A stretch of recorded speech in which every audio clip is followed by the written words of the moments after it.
नमस्कार दोस्तों, साथियों, छात्र छात्राओं। हम लोग इस चैनल पर कॉजेक्टिव वर्ब पर आधारित अनुवाद के नियम को सीख रहे हैं। अनुवाद के वैसे नियम जो कि एक्टिव वॉइस में हो और अलग अलग टेंस में हो और कॉजेक्टिव वर्ब पर आधारित हो, जिसमें कर्ता सम हिस्सेदार हो अर्थात पार्टिसिपेंट हो। तो इस तरह के वाक्यों का अनुवाद हम लोग हिंदी से अंग्रेजी में सीख रहे हैं। तब तक हम लोग present indefinite tense, present continuous tense, present perfect tense और पास्ट इंडेफिनिट टेंस तथा पास्ट कंटीन्यूअस टेंस पर अनुवाद के नियम को सीखे, जो कि एक्टिव वॉइस में थे और कॉजेक्टिव वर्ब पर आधारित था, जिसमें कर्ता स्वयं एक साझेदार था, हिस्सेदार था। तो हम लोग सीखे। तो हम लोग बाकी जितने टेंस है और इसी से संबंधित और भी जितने नियम हैं उन सबको हम लोग संकलित करें, इकट्ठा करें और अनुवाद के नियम को आगे बढ़ाते रहें। तो चलिए शुरू करते हैं। The rules of translation based on the causative verb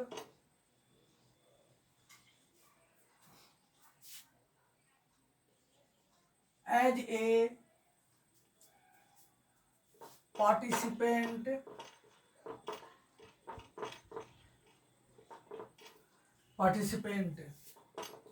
using make। हालांकि पिछले 7-8 वीडियो में हम लोग कॉजेक्टिव वर्ब पर आधारित जो अनुवाद के नियम को सीखे थे, उसमें कॉज का प्रयोग किए थे। ठीक। और ये जो कॉजेक्टिव वर्ब का पर आधारित हम लोग जो अनुवाद के नियम को सीख रहे हैं, ये भी वही है। फर्क सिर्फ इतना है कि हम लोग मेक के आधार पर सीख रहे हैं। तो एक ही प्रकार के कॉजेक्टिव वर्ब के वाक्य जो कि एक्टिव वॉइस में हो और कर्ता साझेदार हो, हिस्सेदार हो, ठीक, पार्टिसिपेंट करे, तो उस तरह के वाक्यों को बनाने के लिए हमारे अंग्रेजी के साहित्यकारों ने, विद्वानों ने कॉज को भी दिया है और मेक को भी दिया है। तो मेक पर आधारित हम लोग पास्ट कंटीन्यूअस टेंस सीख लिए थे। अब हम लोग जितने भी टेंस बचे हैं उस पर हम लोग सीखे।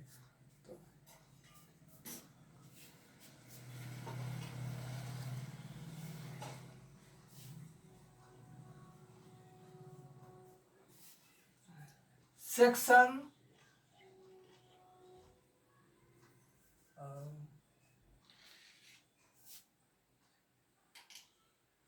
F. Section F. There are some sentences of Hindi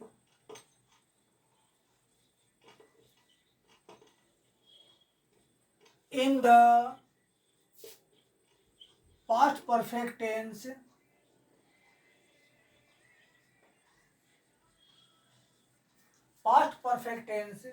which are affirmative, negative, interrogative,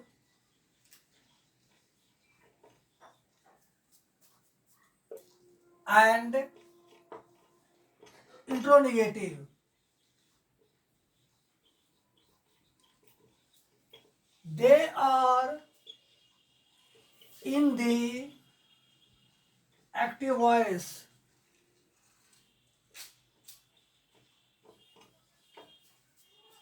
They are based on the causative verb।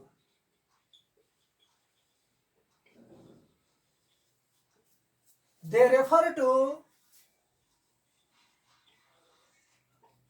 the subject as a participant in the action। We can translate as follows। ये हुआ rules conditions, और इसके बाद हम लोग structures को लेंगे और तब उसके एग्जाम्पल को लेंगे। चलिए अब हम स्ट्रक्चर को तैयार करते हैं। The kingdom of the structures,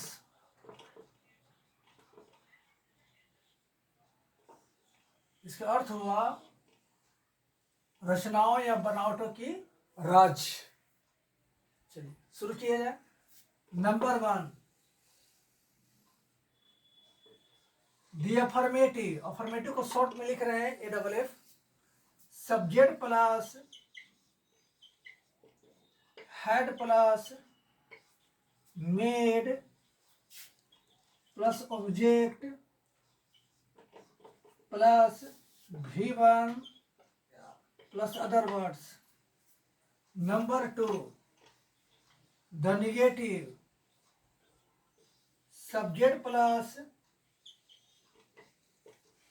head plus not plus made plus object plus V1 plus other words. Number 3, the interrogative. Head plus subject plus made plus object plus V3 plus other words plus question mark. चौथा, the interronegative. Head plus subject plus not plus made plus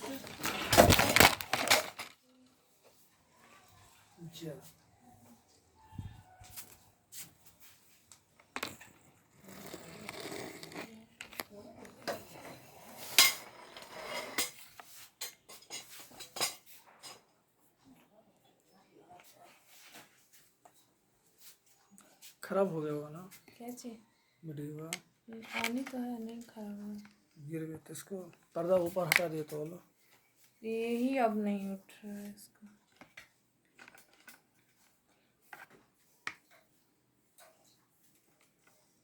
वो नहीं, यही झुक गया है, देखिए खुल गया।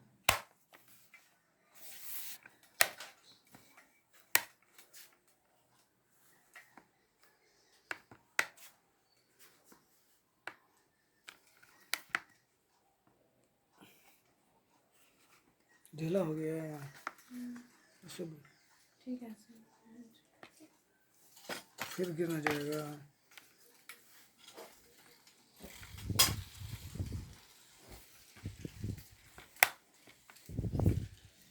वैसे ही रहेगा, गिर के हो गया।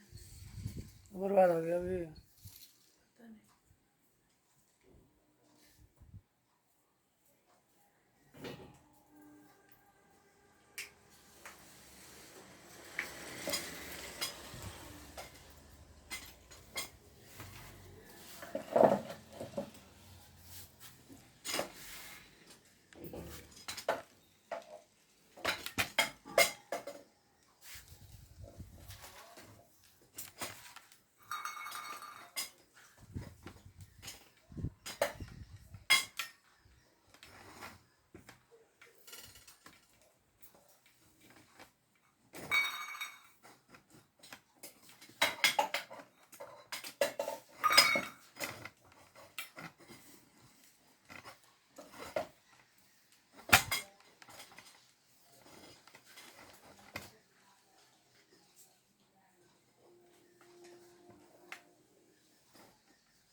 चलिए हम लोग अब इसके एग्जाम्पल को लेते हैं।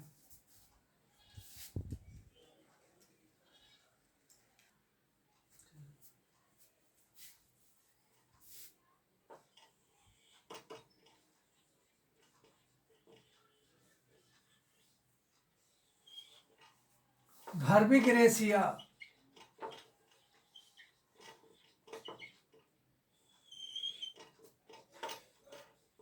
मैं आपको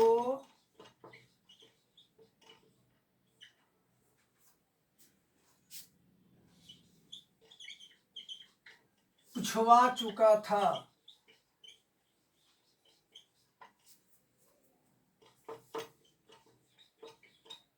आप मुझसे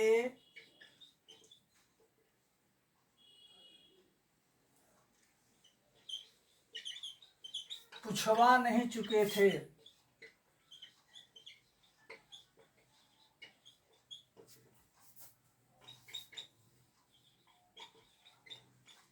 क्या हम उससे पुछवा चुके थे?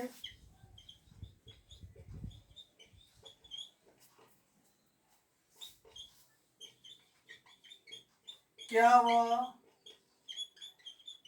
आपसे पुछवा नहीं चुकी थी?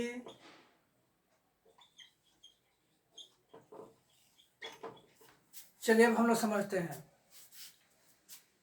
पास्ट परफेक्ट इसमें हिंदी के बहुत से सबक होते हैं जो कि माने जाते हैं कि अफर्मेटिव होते हैं, नेगेटिव होते हैं, इंटरोगेटिव होते हैं और इंटरोगेटिव नेगेटिव होते हैं। वहाँ का मुख्य रूप से एक्टिव वॉइस में रहता है और वो कॉजेटिव वर्ब आधारित रहता है। कैसे आधारित रहता है? कॉजेटिव वर्ब आधारित रहता है। वाक्य को पढ़ने से समझने से ये पता चलता है कि वाक्य में जो कार्य हो रहा है वो कार्य कोई और कर रहा है, लेकिन उस कार्य के होने का कारण कर्ता बना हुआ है। तो अतः निष्कर्षतः ये पता चलता है कि वाक्य में जो कार्य हो रहा है उसका कारण कर्ता है और कर्ता कार्य का हिस्सेदार है, भागीदार है, उसके माध्यम से कार्य हो रहा है। तो ऐसे से वाक्य पास्ट परफेक्ट इसके हैं। तो क्या करेंगे? वाक्य का फर्क, चूंकि हम लोग जानते हैं कि पास्ट परफेक्ट में सिर्फ एक ही प्रकार के सहायक क्रिया का प्रयोग किया जाता है और वह हेड। हेड का प्रयोग सभी कर्ताओं के साथ करेंगे। उसके बाद पॉजिटिव वर्ब का जो रूप है मेक, उसी का तीसरा का रूप मेड लिखेंगे। उसके बाद ऑब्जेक्ट का प्रयोग करेंगे। उसके बाद जो क्रिया आएगा, क्रिया का पहला रूप रहेगा, उसके साथ टू नहीं लगेगा। जैसे मैं आपको पूछवा चुका था, I had made you ask. आप मुझसे पूछवा नहीं चुके थे। You had not made me ask. क्या हम उससे पूछवा चुके थे? हैड वी मेड हिम चाहे हर आस्क। क्या वो आपसे पूछवा नहीं चुकी थी? Had she not made you ask. अगली वीडियो में हम लोग फ्यूचर इंडेफिनिट टेंस पर आधारित पॉजिटिव वर्ब जो कि एक्टिव वॉइस में हो उसके अनुवाद के नियम कैसे होंगे हम लोग अगले वीडियो में सेक्शन जी में पढ़ेंगे।